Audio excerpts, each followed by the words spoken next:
Ah. Good evening. A warm welcome to all of you to the webinar series hosted by Advocates Association Bengaluru. We have with us today Dr. P. Ishwar Bhat, Vice Chancellor, Karnataka State Law University. Sir, we are privileged to have you with us today. Welcome to the webinar. With immense pleasure, now I would like to introduce our today's speaker, Dr. P. Ishwar Bhat, belongs to Padnoor village, Puttur Taluk of Dakshina Kannada district. He comes from an agricultural family. He obtained his law degree from Udupi Law College. He completed his LLM from Mysore University with a gold medal. He also holds a master's degree in history. In 1994, Mr. Bhatt got his PhD from Mysore University for the thesis on interrelationship among fundamental rights. He has 40 years of rich experience of teaching. He handled 5 research projects and guided 20 candidates for PhD successfully. He has taught constitutional law, administrative law, non-profit law, legal research methodology, intellectual property rights, water law, and many more subjects. He served as the member syndicate and academic council of several universities. He participated and presented papers in more than 100 national and international seminars. He has authored books on non-profit voluntary organizations law and social transformation, and published 115 research articles in national and international books and journals. Sir, on behalf of Advocates Association Bengaluru, I extend a warm welcome to you. Over to you, sir. Thank you. Office bearers of Advocates Association of Bangalore, all the listeners, let me first of all greet all of you from the side of Karnataka State Law University. Today I'll be discussing something about non-profit voluntary organizations law, or a law relating to the non-profit sector. This particular sector is governed by a separate set of laws, both the federal and the state laws, and it is still developing. It is as old as the civilization itself, but it is not given that much focus either in the process of learning or research or publications. It is an unexplored area. Might be that people have more interest in a law relating to profit sector, or a law relating to family, or a law relating to state and individual relations. But it is essential to understand the basic ideas relating to non-profit sector. It's for the reason that without a non-profit sector, it is not possible to perform the ordinary functions of the legal system. By the term non-profit law, I mean that law which governs a sector other than a state and market and also family. For the sake of convenience, let me share the screen.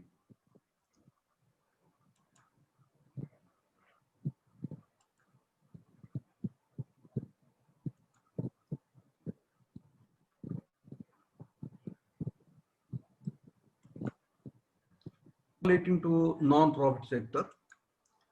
Here in the legal system, we come across 4 sectors: the sector relating to state, market, and non-profit, and also family. These are the 4 sectors.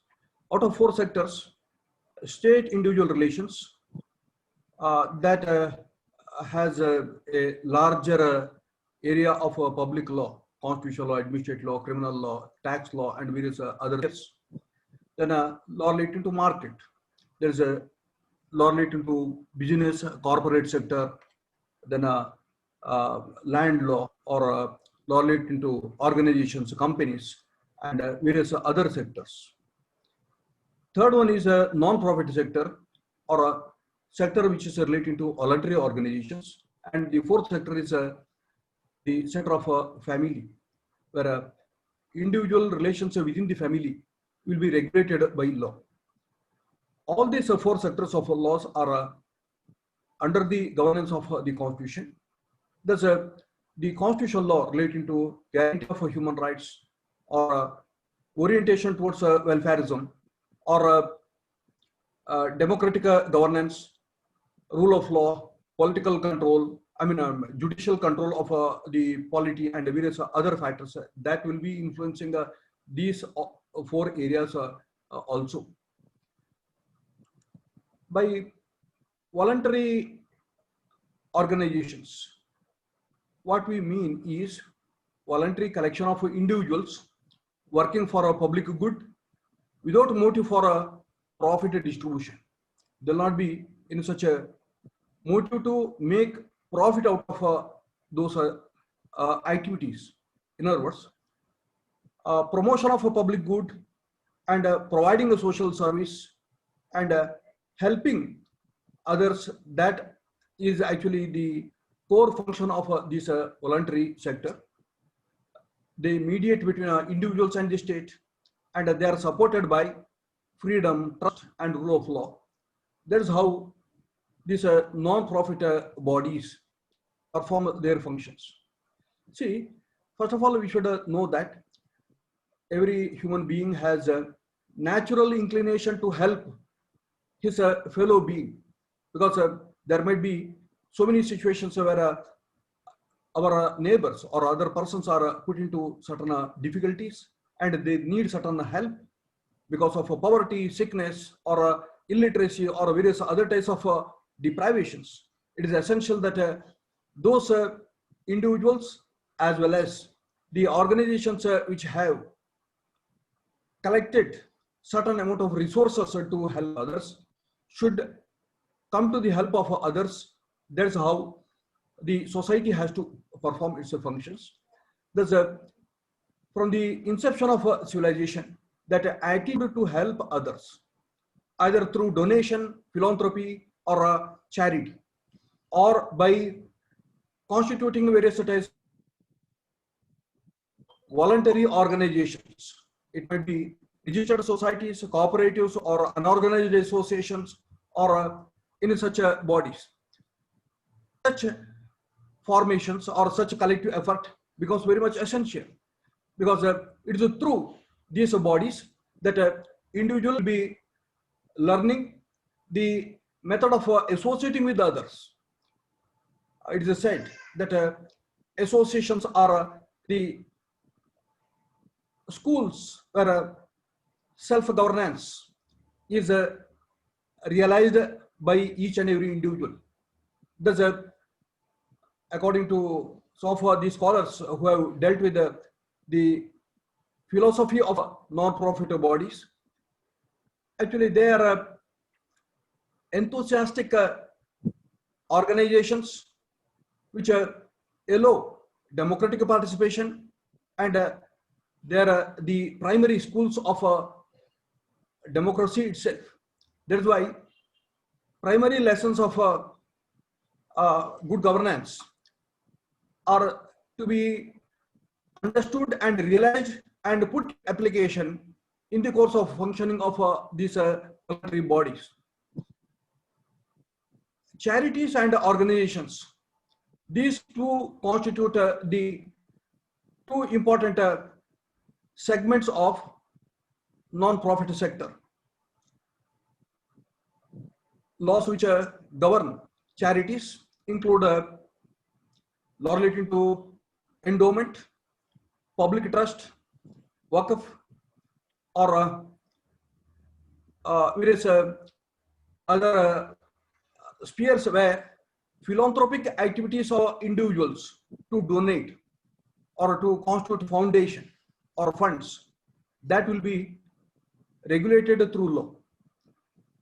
Secondly, there are organizations. Those organizations might be registered societies, cooperatives, non-profit companies constituted under Section 8 of Companies Act, and there may be trade unions, cooperative societies, self-help groups, and microfinance groups. The essence of all these bodies is that, or essential feature is that they are not profit-making institutions, or they are not instruments which are created for the purpose of making profits, but they are created for the purpose of providing a social service. Because when health, education, or say relief from distress or poverty, or providing of facilities are the purposes, those purposes can be fulfilled only by performance of the functions by these bodies. Crucial roles of these bodies are like this. They may be playing the service role, providing a social service. For example, providing education, providing health by establishing hospitals, or by protecting the interests of consumers, or by providing various types of facilities. For example, a cricket association is a facility because it enables various individuals to involve in a certain type of activity, sports activity or games activity. Thus, when various services are provided by these bodies, they actually help the society, because state alone is not in a position to provide such type of facilities. On the other hand, there should be private bodies. Of course, it's not an alternative. It is a natural functioning of the societies, that societies began to formulate or establish a number of organizations for various purposes. For the purpose of say, for imparting education, music, dance, or say various other types of activities, cultural activities. It is essential to have such organizations. That's why they perform those types of functions.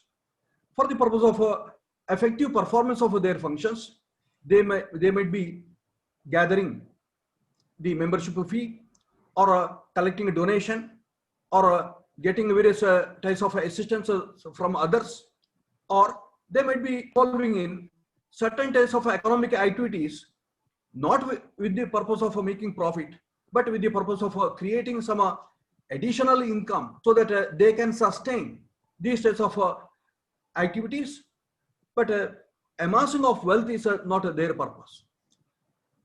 Then they play the role of a value guardian, because for protection of various values, fraternity, or protection of language, of ethnicity, or protection of identity, or protection of interests of minorities, and so many other types of values which are diverse in the society. It is essential to have such organizations. Of course, there might be religious values, there might be some philanthropic values.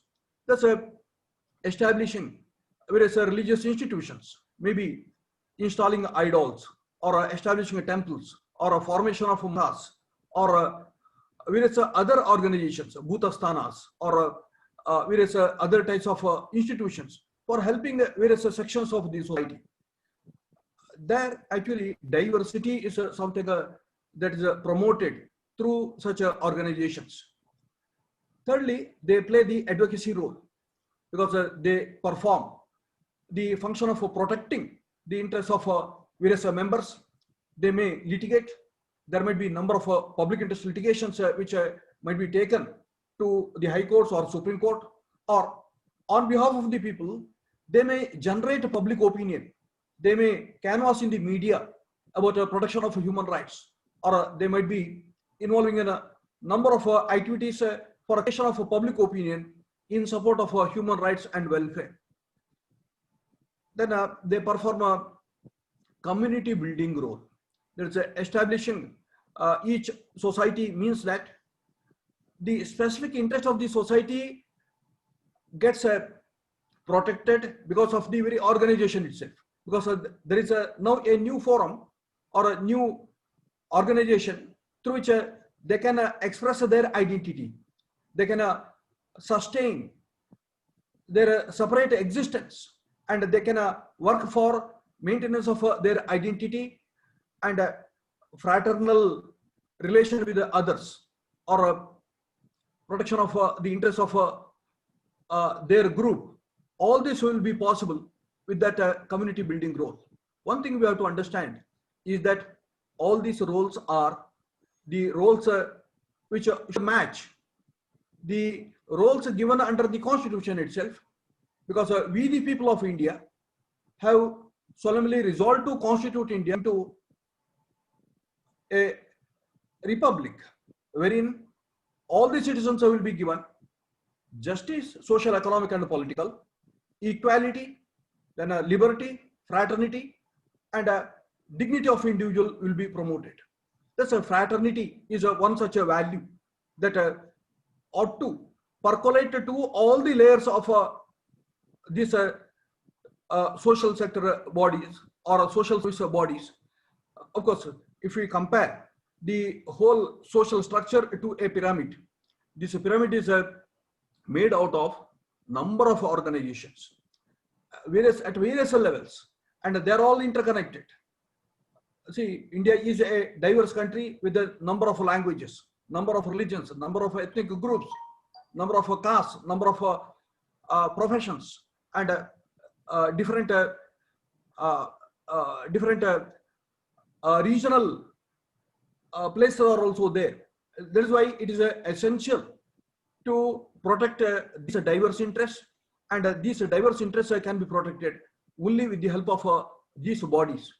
But these bodies have to perform their functions within the rule of law system and within the constitutional framework, so that ultimately the goals underlying the constitution and the law will have to be promoted and satisfied.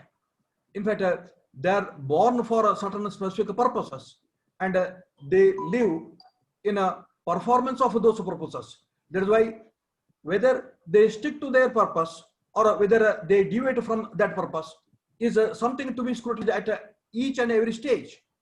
They shall be accountable for their works. They shall be, they shall be answerable for for the expenses that they incur, and there will be democratic framework within which they have to perform their functions. Then we should understand that these non-profit bodies are products of a culture, because from the very inception of the society, these organizations came into existence, whether it is the concept of a dana or a concept of a sangha or various other types of organizations which are meant to effectuate the purpose underlying the dana or the basic purpose of those sanghas. Promotion of a culture was possible because of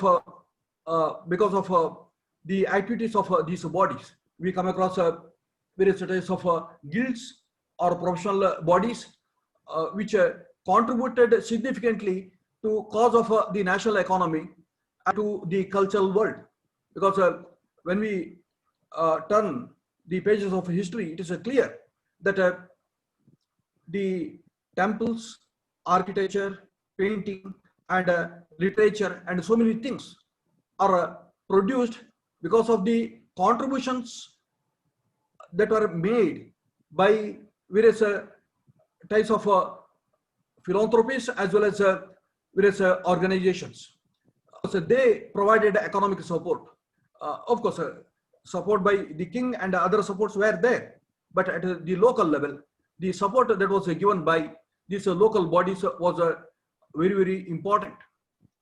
Then there are the sustaining the group force, because unity is strength, and when they collectively organize, there arises a new power, and when the power is ubiquitous and power is something having a tremendous potentiality, it is essential that that power should be properly channelized, and it should be channelized for the purpose for which that power is generated. That is quite significant, and the law related to non-profit is actually working on those lines, or it ought to work on those lines. There are instruments of human rights. Of course, a number of international human rights organizations, human rights conventions have recognized the role of these uh, human rights defenders, whether they're individuals or collectives. When through organizations, they try to protect the interests of the humanity at large. Actually, human rights get protected in a very significant manner. There are a number of human rights NGOs. See, it might be international committee of Red Cross, or so many other organizations. I'm not going into much details, because today what I intend to do is to give an introductory brief to the whole law relating to non-profit. It is essential to understand the non-profit law from the perspective of the commercial objectives, and of course, in just 1 hour, it is not possible to cover all the areas of non-profit law. Of course, particular book that is produced by me in 2019, no, 2018. There's a non-profit voluntary organizations law published by Eastern Book Company. Is something that you can refer for a larger purpose of understanding the non-profit law. See, in law schools or law colleges, universities, it is only very recently that there is a beginning of teaching of a non-profit law. Although non-profit sector has larger economic dimensions of crores of rupees of turnover of the activities of these non-profit bodies, and it is comparable to the budgets of a number of state governments. Still, systematic teaching, learning, or researching in this particular field has not occurred. But there is a dearth. There is a dearth for very efficient lawyers in the field of non-profit sector. It is very rarely that we get such eminent persons like say Parasaran or Jain, or such or even Raju Dhawan and such persons who have very in-depth knowledge of non-profit law, whether it is a practice of a cooperative societies law, or say the law relating to endowment, or a public trust law, or a law relating to idols, etc. It is essential to know this law in a very in-depth manner. See, welfare and justice is another thing that is promoted by these non-profit bodies. In order to get success in the functioning of non-profit bodies, it is essential that they should aim at efficiency, autonomy, and voluntarism. Efficiency arises out of discipline. It arises out of accountability, and it arises out of democratic participation and effective sharing of the responsibilities. And there should be autonomy. If there is a law that provides for say undue intervention by the state, step by step, then of course it is not possible to have autonomy on the part of these bodies. Suppose about the registration, or about say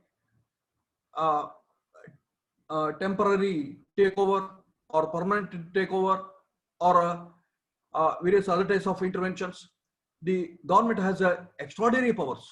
Then of course the functioning of these non-profit bodies is something getting suffocated, under the very pressure of governmental intervention, and that's not appropriate.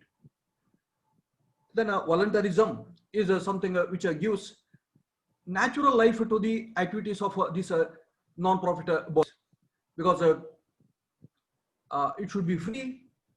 I mean, the individuals should freely enter into the membership. They should involve in the activities without any kind of discrimination, and there ought to be recognition of the dignity and equal personhood of others, so that there will not be any compulsion upon others, but there should be equal opportunity for participation. It's only with that that it will be a success. Then what are the difficulties and problems that are involved in this sphere? About this, let me point out. See, there are too many laws. Federal government has enacted a number of laws.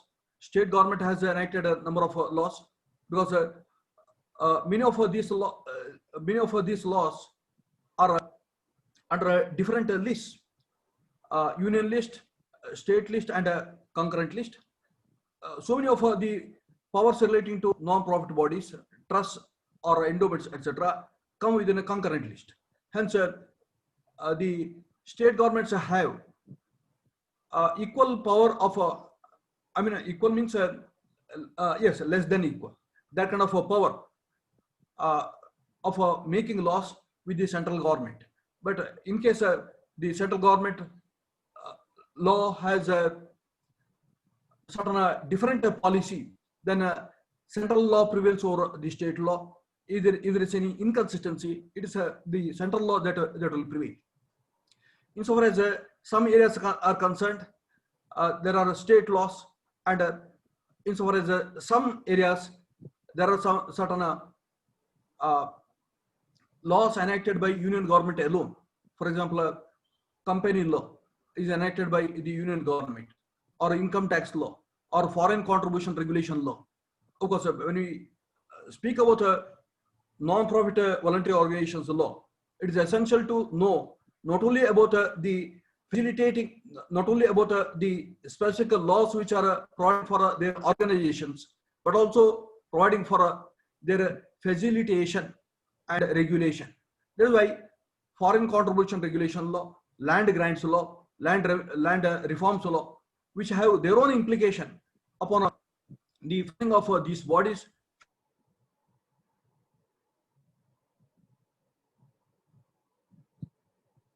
Diversity of laws, and because of pluralism arising out of different cultural background to each of the laws, there is the situation of a diversity. For example, for Muslims, there is a Waqf law, Act of 1995, whereas for Hindus, Hindu Religious Charitable Endowments Act, or such legislations are there. So pluralism is there, and we cannot consider that pluralism giving rise to.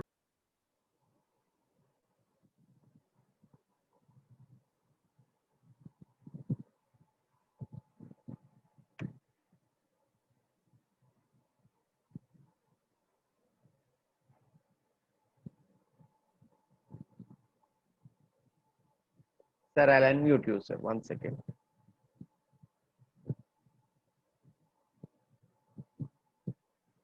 I've given you that option, sir.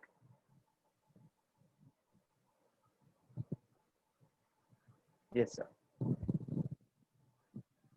Yes, yes.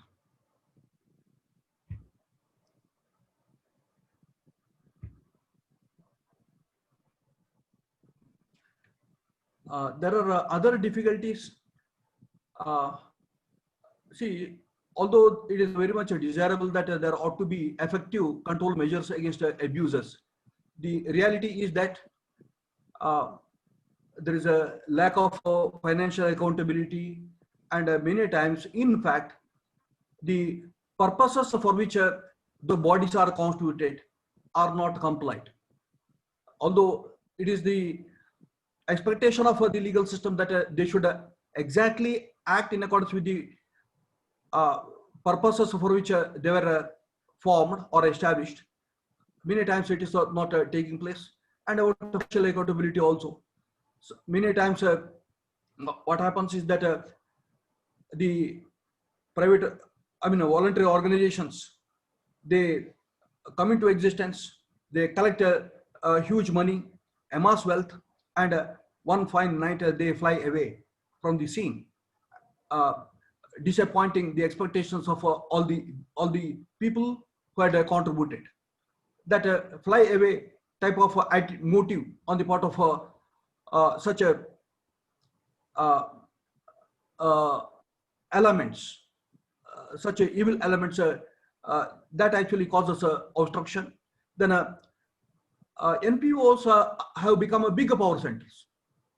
See, we find that nowadays educational institutions or matas or various public institutions or even temples or various other places, they have become so uh, dominating institutions that it's quite likely that the rights of common people might have been simply ignored, and the purpose for which those were constituted might not be realized. Then, for the purpose of their uh, effective functioning, suppose they get a foreign contribution uh, by invoking the provisions of a Foreign Contribution Regulation Act. It is a requirement that they should comply with the various requirements, that they should satisfy the objectives for which they were constituted, and they should give bank accounts, and they should be answerable for each and every uh, dollar that they got. But when that is not done, then there is the difficulty in the name of say spread of certain ideologies. When uh, they collect such a foreign funds, and that foreign fund is abused, then of course the purpose of law is not served. Similarly, tax exemption law is also sometimes abused. Then another problem nowadays is that voluntary organizations are formed for say building up terrorism, or for executing their policy of disorder, or uh, bringing the communal violence, or there might be extreme wings like Naxalism, etc. Then non-application of constitutional values, that is also a problematic factor. Let me come to the next one. What is the philosophy of non-profit voluntary organizations law? Uh, Ancient Indian notion is that dana, which is one source of voluntary activity, and sangha, which is a sector of collective exercise of social power. These are to promote the cause of the society. Why is it that any person makes a donation? When he endorses certain amount of money or a certain property, he does it with a certain purpose, and fulfillment of that purpose becomes essential. When a sangha is constituted, sustenance of its activities for the well-being of the society at large becomes essential. That sangha might have been constituted for imparting education, or for providing a medicine, or for providing various other types of facilities to the society. Then we come across Gandhian thoughts about uh, non-profit bodies, how the idea of trusteeship was contemplated by him, that a rich man has the responsibility towards the society. He should share his wealth with the poor. Then when any society is constituted, that society should perform its functions in a democratic manner, and there shall be perfect accountability, and the leadership and policy that is evolved from below ought to be something promoting the cause for which that society is born. Then we come across a sociological discourse. natural law ideology. See, whether it's the social contract thinkers or the writers on the concept of justice or the writers who wrote about sociology of law, they are clear about the functioning of the legal system. Of course, functioning of a state, functioning of the market, or say maintaining a law and order situation. All these things are there, but for a production of the interests of these cultural institutions or social bodies or economic enterprises of the poorer sections of the society, it is essential to have such organizations. And of course, purpose theory is built up by Ehrlich and others. They consider that yes, any social institution is born for a purpose, and it lives in the fulfillment of that purpose. That's a law's aspiration to ensure that every such a non-profit body sticks to the purpose for which it is born is something becoming quite significant. Further, there is a much cultural dimension. The idea of a trust, that itself is born out of a culture, born out of a cultural understanding that once any society entrusts some kind of a responsibility, it is the responsibility of that person who acts as a trustee to fulfill the objectives of that trust. Then power analysis. When any human collectivity is formed, there is an emergence of power, and power becomes ubiquitous. And unless it's properly controlled or channelized, then it is likely to be disastrous. Then the idea of a social capital, unlike a financial capital, this social capital is one such a resource which is made out of the societal effort. It might be the outcome of networking of the society for the welfare of the society. It might be based upon some economic cooperation or sharing of resources, sharing of facilities, or sharing of advantages. That type of social capital, it might be education or sports association, or it might be say hospital, clinic, or such a body. It has its own importance, and there ought to be a social inclusion policy, and there ought to be welfare policy through that body. Then there is another line of thinking that when through capitalism or through business or through big enterprise, when a huge money is created, the creator of that huge financial resource might be holding himself responsible to the society.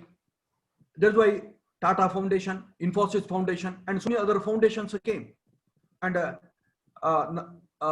Mr. Narayan Murthy is writing about philanthro-capitalism, that capitalism is a source for a philanthropic activity.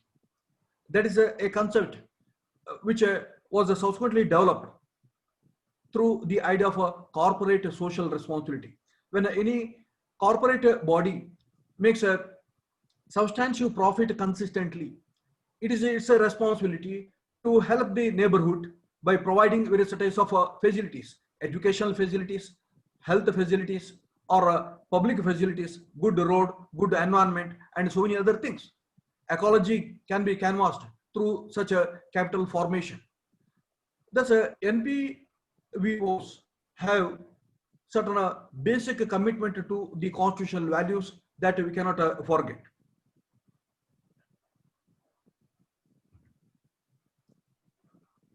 Now, coming to one particular sector, there is a law for charities. Charity is any such act of relief of the poor, education, providing of education, providing of a medical relief, or extending a welfare and public benefit, or promoting a general utility. In a Elizabeth Statute of 1600, we come across one inclusive definition of charity. It included even a religious charity also. But subsequently, instead of a religious charity, the idea of a general utility was inserted, and religious charity was relegated to separate sector. We come across specific legislations for that purpose. For example, Religious Endowment Act or Charitable and Religious Trust Act, etc. Such legislations were enacted to shoulder that responsibility. See, our Hindu jurisprudence, ancient Hindu jurisprudence, has been very rich in providing uh, uh, uh, guidance about the way in which various types of endowments are to be constituted. It might be, say, formation and endowment to an idol, and keeping the services to idol, religious services or worship to that idol in a continuous manner. See, creation of idol might be an act of one individual or an act of the society as a whole, but it is to be sustained by subsequent activities of that community or that society.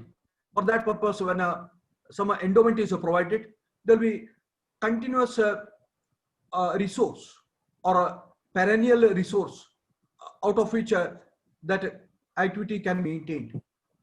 Similarly, establishment of temples, establishment of mathas. Mathas actually provide religious education or education in religious philosophy, research, and other types of activities. Of course, that is the traditional understanding of mathas. Nowadays, so mathas perform those activities. In addition to that, the modern education, including professional education, is also imparted by educational institutions established by mathas. Whether same type of facilities, immunities, and advantages that were made available to mathas, which were performing their traditional functions, should also be extended to those institutions when they perform the modern activities of maintaining the educational institutions, etc. That's a questionable thing, and so many political lobbies and so many other factors operate there. Whatever it may be, it is true that the traditional law relating to endowment is richly providing for various substantial principles as well as procedural norms. It might be relating to the rights of idols, rights of Shebites, or rights of devotees. Now, suppose there is a misuse of money, or suppose temple activities are not going on, or because of the quarrels between the trustees, the functioning of that institution is put into halt. In all such circumstances, there is a need for certain remedies, and a law provides such remedies. Rule of law system provides those remedies under specific legislations. That is why number of central statutes were enacted. Religious Endowment Act of 1863, then a Charitable Endowments Act of 1890, then a Charitable and Religious Trust Act of 1920, then a Section 92 of a Civil Procedure Code. That is whenever there is a public or constructive trust, and that trust is not performing its functions in a proper manner, or there is a misuse, or there is a say defeating the objectives of the purpose for which it was constituted, then representative suit can be filed and a remedy can be got under Section 92. Section 92 operates as a parents patriae. Then we come across a number of state laws. Of course, since it is a concurrent list, we come across state laws. Here we come across two types of laws. One is a Madras model law, the other is a Bombay model law. Madras model law has a certain pattern of its own. Madras Charitable Endowments Act and subsequent Tamil Nadu legislation, we come across establishment of various committees or boards, and these committees have to submit their periodical report to those higher regulatory bodies. See about their budget, or about the spending, or about the accounts, audited statement. For each and everything, such a details shall be furnished, and there will be certain types of controls on the basis of giving of information. If there is any abuse, then the government will exercise its control. There will be some endowment commissioner who will be exercising certain powers under the law. This is how, through a hierarchy of officers, hierarchy of committees and boards, that these institutions, especially temples and other institutions, are subject to such a governance. And good governance is the purpose. Of course, it is essential that the money that is collected ought to be used for the distinct purpose, and there ought not to be say siphoning of the funds, or there ought to be proper distribution of funds in an equitable manner, so that some of the poorer types of temples or institutions should be getting certain assistances. This is about the Madras model laws. Of course, Karnataka has a Madras model law from the beginning itself, and even in 1990s and in the 21st century, when certain experiments were made, those were made by following the Madras model law itself. But there is the need for public trust law, not only about religious institutions, even about other institutions. Then that's why the present law commission is working on that body. Then there are public trust law of Bombay type, Bombay public trust law. There will be one charity commissioner, a charity commissioner who has the stature of a judiciary, judges, who has all qualifications, attributes, and competence of a judge, high court judge. He will be appointed as the commissioner of charities, and there will be deputy charity commissioners and other subordinate bodies, and they perform the function of supervision, inspection, and periodical reports are to be submitted. And if there is any abuse, they have the power of intervention. Of course, this is a self-operating body which has more advantages than the Madras model. That's why the Bombay public trust law has larger advantages. And when some of the countries thought of establishing their trustship law, actually they are leaning towards the Bombay model.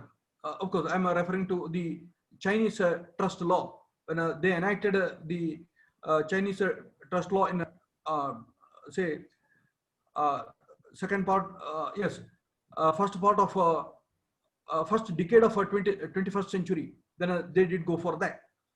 Then there are so many temple specific laws. For example, for the good governance of some of the very rich temples or institutions, Tirupati, Guruvayur, or Padmanabha Swami temple of Thiruvananthapuram, or Jagannatha temple, or Kashi Vishwanath temple, or Vaishno Devi temple, or Gurudwara. We come across a number of temple specific laws which are suitable for maintaining a good governance in those institutions. And it's of course worth knowing whether all these activities, all these regulatory measures are effective. When we come across a huge amount of money being misspent in a Guruvayur temple, or when say there is a unearthing of a huge treasure of resources in a Thiruvananthapuram, which are not yet used, there is a need for a certain tightening of the regulatory measures. that there is no doubt. Then Waqf Act of 1995, it provides for various regulatory measures. Of course, Waqf operating as an instrument of social justice, welfare, and protection of human rights. That is something quite unique. There, the Waqf body should have a democratic framework, etc. Because of lack of time, I will not be able to explain these things elaborately. Next, I will go to the next wing of the non-profit sector. There is a organizations, law of organizations. From the very inception of the society, we come across a number of organizations.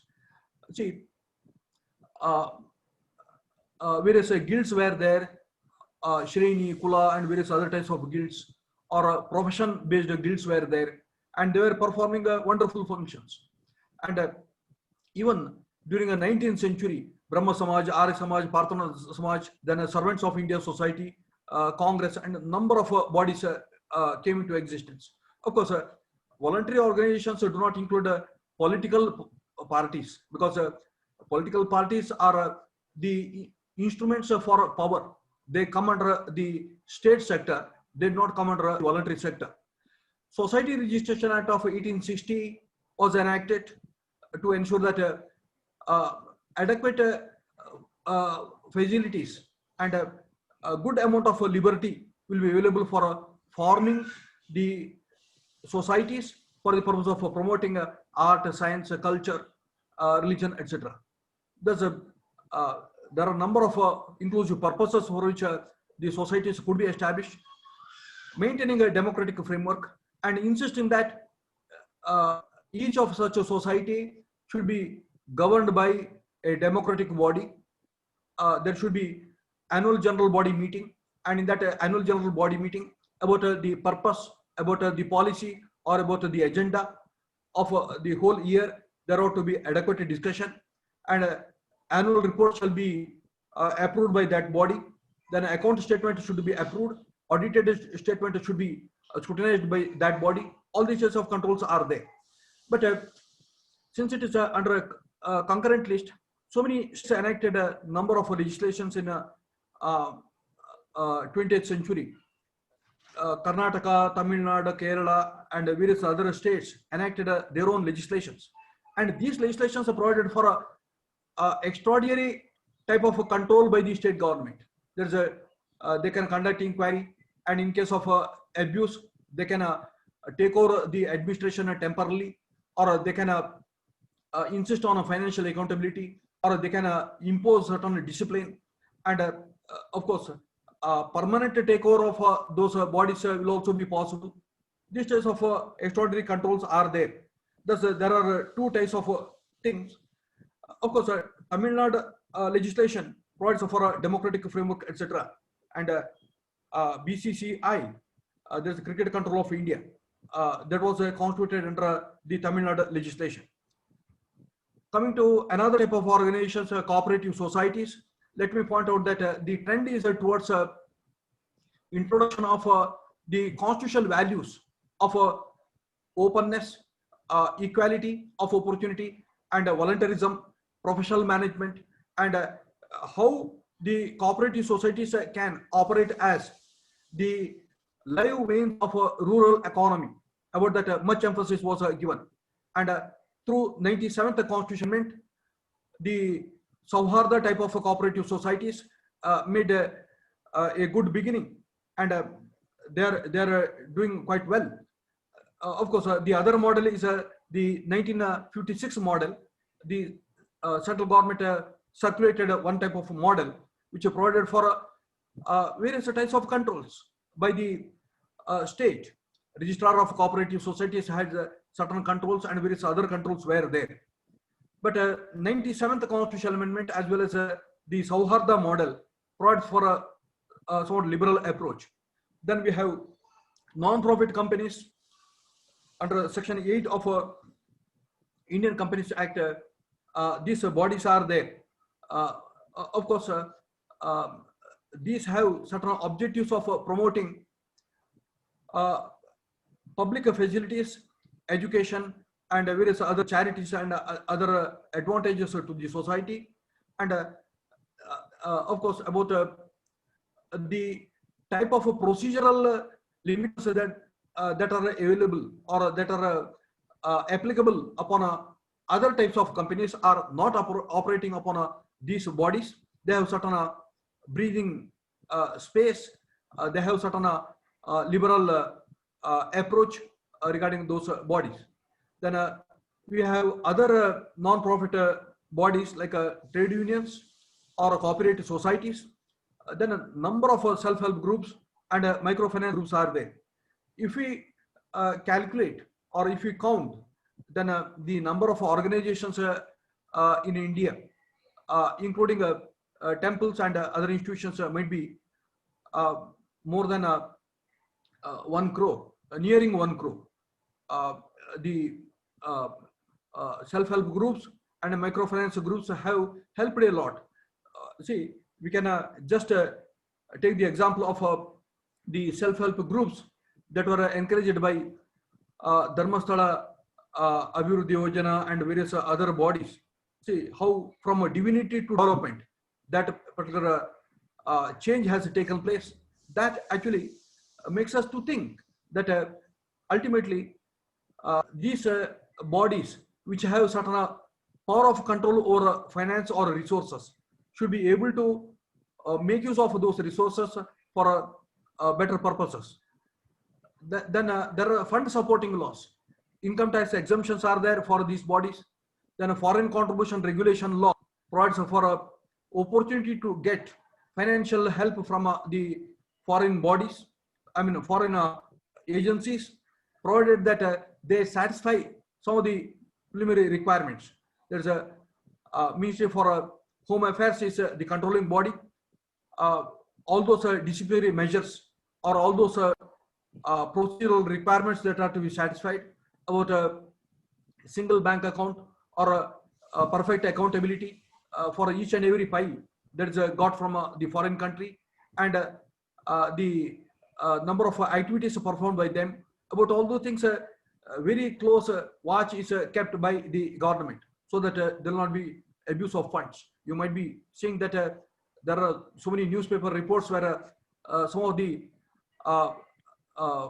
bodies which were getting a FCRA tag were denied or they were kept under certain disciplines. Then we come across land grants from earlier times, whether it is Rajas, Jamindars or rich people. They went on giving lands to various bodies. It might be organizations or it might be temples or matas. And when a land reform law came into force, then about a ceiling limit or as well as the abolition of a tenancy, that actually wiped off the economic opportunity, economic resources that were made available to these bodies. However, some small restrictions were there. Then there is a switch over to corporate social responsibility. Yes, I'm coming to the end of my discussion. These are fund supporting laws. Of course, Professor Mr. Satyanarayana, please don't have any such inhibition that I'm crossing my time. I have understood my limits. I'll be confining to the limits. There are so many function supporting laws for protection of human rights, women's rights, and so many other rights. Such bodies are, so many laws are there which provide for the space, legal space on the part of these bodies so that effective protection could be there. Then strength and weakness of these bodies can be surveyed briefly. Mutual support from the side of the people at large has been a source of strength. Then application of constitutional values has supported the functioning of these bodies. Purpose compliance is its life. Then strengthening of democracy has been possible because of NPVO. Then control over abuses has streamlined the functioning of these bodies, and all said and done, they are promoting or they ought to promote the cause of social justice. They should work for empowerment, etc. However, there is a need for an intensive commitment on the part of all these non-profit voluntary organizations, so that the purpose for which they were constituted will be properly complied with, and along with that, the constitutionally ordained value goals stated in the preamble will be adequately satisfied by these bodies, because they are also the partners in the whole of the activities. With this, let me conclude. Let me express gratitude to Advocates Association of Bangalore. With this, let me conclude. Thank you very much. If any questions are there, I am trying to answer those questions. Thank you. Thank you, sir, for a very educative and informative presentation. Now, let's move on to the Q&A session. Can we have, sir, I request you to, yes, sir, stop the speech sharing. Yes. Can we have the first online question, please? Yes. Hari, sir, can we start with you today?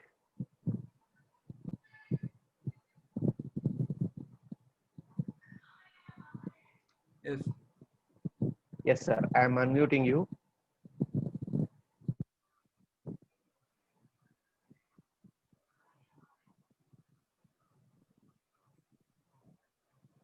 Yeah. Good evening, sir. Can you hear me, Yes, sir? sir. Yes, sir, you are audible. Yeah. Yeah. I think you gave a vivid description of all the NGOs and all the other categories of non-profit. Only 5 states, sir. Maharashtra, Gujarat, Rajasthan, Madhya Pradesh. Only these 4-5 states have the Public Trust Act. Yes, yes. The rest of the country doesn't have an exclusive. They don't. The states have not enacted any Public Trust Act. Yes. And a lot of funds come from these public trusts, and even foreign funds come into public trust and public trust fund, and even political parties get from the NGOs and things like that. With such a scenario and these electoral bonds and all these, what recent election happened in 2019, where maximum funding, anonymous funding from various sectors of the non-profit organization also went into political parties. Is it not the need of the hour that Public Trust Act should be there in every state in this country, Yes. though it is there in the Exactly. concurrent list? Better to have a uniform Public Trust Act when foreign contributions are made available into such activities in the non-profit sector. One thing, uniformity is not the answer. Uniformity is not the answer. So each state may have Correct. its own priorities or its own methods of control, etc. But there ought to be public trust law. See, partly about religious trust, this Karnataka Religious Endowments and Trust Act that provides for but that is inadequate. That's why Justice Banur Commission, I mean a law commission headed by Justice Banur is presently working on a drafting of this public trust law for Karnataka. They have understood, Karnataka has understood the need for such a law, because see, I have my own experience under Indian Trust Act, which is actually applicable only to the private trusts. Some trust is established, 2 or 3 persons, some family members will be constituting one trust. They'll be spending or investing just 5,000 rupees each, 15,000 rupees. One trust is constituted, one education trust, Hoysala Education Trust. They establish one B.Ed college or some other college, and by resorting to say raising of resources, by gathering a donation from the students, or by getting from a land grant from the government, and by resorting to all types of methods, they develop their institution like anything.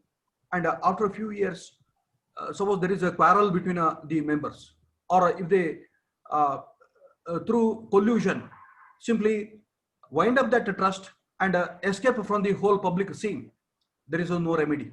Only section 92 of a civil procedure code can come to the help, and that is totally inadequate, because section 92 there was to establish whether it is a constructive trust and whether there was a trust, whether there was abuse, and who are the beneficiaries. And two persons should go to court and get remedy. So nobody is bothering about that. Then people will be simply uh, escaping with a huge loot. Yes, you are quite right. That in all the states there should be public trust law. See, in my book on non-profit voluntary organizations law, I have elaborately discussed these aspects. Yes. Do you think NGOs funding political parties is an encouraging factor in this democratic setup?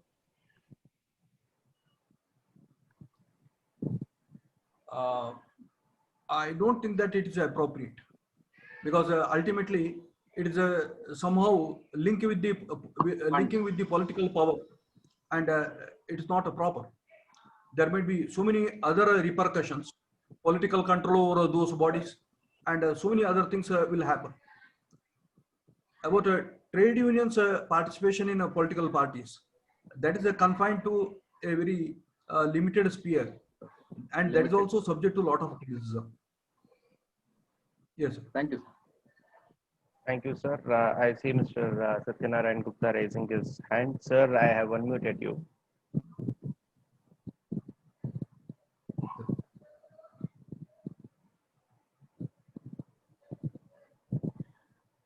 Thank you, Vikram, Yes, sir. for the opportunity given to me. Okay. Yes, sir. Sir, many trust associations are enjoying the benefit ETG of the income tax. Income tax exemptions. The trust Gupta, sir, if I can interrupt, I'm sorry. They I think there there is personal property. Yes, sir, Vikram. There is some problem. Gupta, sir, I think Are you there getting? is a lot of disturbance. I think the speaker could not understand what you try to convey. I think, am I right, sir? Ishwar Bhat, sir, Yes, am I could right? not understand. Yes, yes.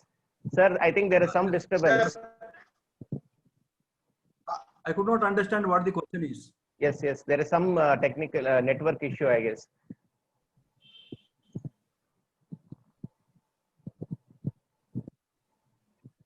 Meanwhile, sir, we will take up one offline question. Perhaps there could be Okay. some am I network issue. audible, sir? Sir, I don't think you are audible now also. There is some network issue. You may try to log off and log in, sir. Meanwhile, we'll take up one offline question. Sir, Mr. MVV Ramana has a question. How a microfinance company can be treated on par with a non-government organization?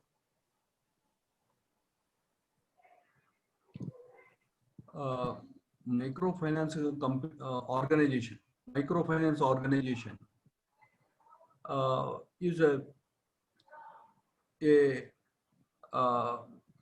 yes, it is one of the very tiny financial establishment made for the purpose of helping the beneficiaries at the very low levels of the society, especially amidst workers or amidst self-employment participants, or amidst women, or amidst artisans. Such a microfinance organizations are constituted. Of course, a few people, 5 or 10 people will be organizing themselves, and they'll be spending money, and this kind of support that is gathered through mutual support, which is assisted by some bank, that will be provide some financial assistance, and self-help group and microfinance institutions can be regarded as a voluntary organizations. There might be some banking organizations helping hand working behind it, but still, for the reason that voluntarism on the part of people who are participating in it is quite a dominant factor, it ought to be regarded as a voluntary organization. Right, sir. Thank you. Gupta, sir, I have given you unmute option. You may try your luck now.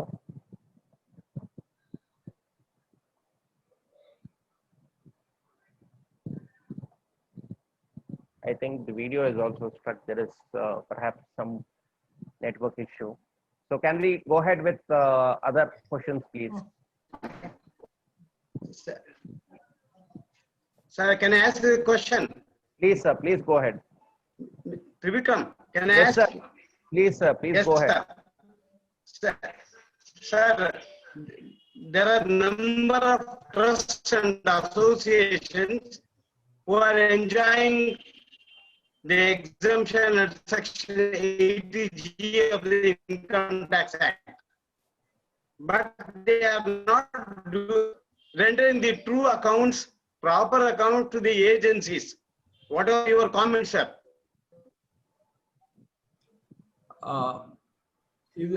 See, such kind of a deviation from the true spirit of Income Tax Act is something deplorable. It is not appropriate at all. The facilities provided under the law ought to be confined only for the legitimate purpose, and that ought not to be abused at all. Whether the exemption itself is appropriate or not, that is a question. If we go behind the spirit of the tax law to provide for such type of facilities, then we understand that the purpose is to simply, yes, the purpose is to give some kind of a atmosphere where the bodies can get some kind of a moral or psychological support. But suppose there is a abuse in such exemption, I mean use of exemption, then it will not be appropriate at all. They have to give their accounts efficiently, and if there is a accumulation of a profit for more than 3 years, then they cannot carry that accumulation further. They are accountable. Thank you, sir. There is a need for a strict implementation of Income Tax Act. Yes, sir. Thank you, sir. Dr. Shivmallu Ramaya has a question. Sir, I have unmuted you. You may go ahead with your question. Dr. Shivmallu Ramaya. Sir, I have unmuted you.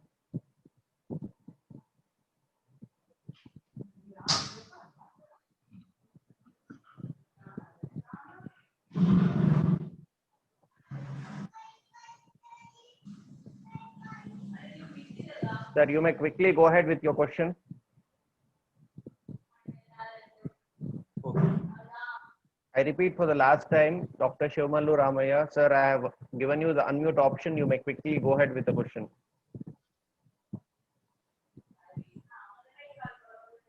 All right. Any more questions before we wind up today's session? Any more questions before we wind up today's session? All right. That's about it, sir. Sir, on behalf of Advocates Association Bengaluru, I would like to extend my heartfelt gratitude to you for today's wonderful webinar. Thank you so much, sir. Thank you. Thank you. With your permission, sir, now we will be logging off today's session.